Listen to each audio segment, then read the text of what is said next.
Iran থেকে তুরস্কের ভূখণ্ড লক্ষ্য করে ক্ষেপণাস্ত্র হামলার দাবি করেছে আঙ্কারা। তবে লক্ষ্যে পৌঁছানোর আগেই ন্যাটোর আকাশ প্রতিরক্ষা ব্যবস্থায় তা ভূপাতিত করা হয়। ইসরায়েল যুক্তরাষ্ট্রের হামলার জবাবে ঝাঁকে ঝাঁকে ক্ষেপণাস্ত্র ও ড্রোন ছুড়েছে ইরান। চলছে মধ্যপ্রাচ্য, যত দ্রুত সম্ভব নাগরিকদের কাতার ছাড়তে বলল যুক্তরাষ্ট্র। যুক্তরাষ্ট্র ইসরায়েলের হামলায় নিহত ইরানের সর্বোচ্চ নেতা আয়াতুল্লাহ আলী খামেনির রাষ্ট্রীয় বিদায় অনুষ্ঠান স্থগিত। রাষ্ট্রায়ত্ত বার্তা সংস্থা তাসনিম নিউজ এজেন্সি জানায়, অবকাঠামোগত প্রস্তুতি পুরোপুরি শেষ না হওয়ায় আপাতত অনুষ্ঠান পেছানো হয়েছে। অল্পের জন্য বেঁচে গেলেন খামেনির ছেলে মুজতবা।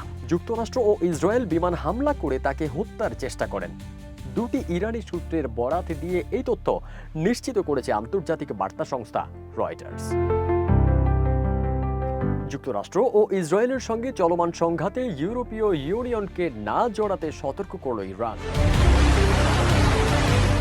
যুক্তরাষ্ট্রের সঙ্গে আলোচনা নয়, দীর্ঘ যুদ্ধের জন্য প্রস্তুতি নিচ্ছে ইরান, এমন সাফ বার্তা দিলেন প্রয়াত সর্বোচ্চ নেতা আয়াতুল্লাহ আলী খামেনির এক উপদেষ্টা।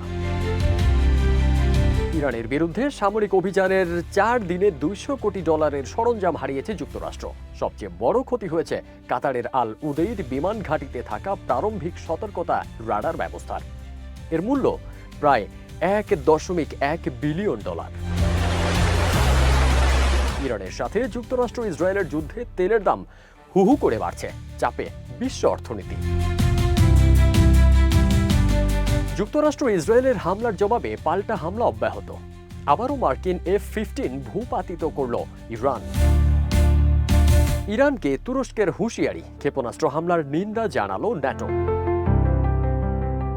ইরাকের কুর্দিস্তানে ক্ষেপণাস্ত্র হামলা চালিয়েছে ইরান। মার্কিন ইসরায়েলি হামলায় ইরানেই প্রাণহানি 800 ছুঁই। সৌদি আরামকো বৃহত্তম তেল শোধনাগারে ইরানের হামলা। এদিকে শ্রীলঙ্কার উপকূলে ইরানি জাহাজে সাবমেরিন হামলা, নিখোঁজ শতাধিক। ইরান থেকে তুরস্কের ভূখণ্ড লক্ষ্য করে ক্ষেপণাস্ত্র হামলার দাবি করেছে আঙ্কারা। তবে লক্ষ্যে পৌঁছানোর আগেই ন্যাটোর আকাশ প্রতিরক্ষা ব্যবস্থায় তা ভূপাতিত করা হয়।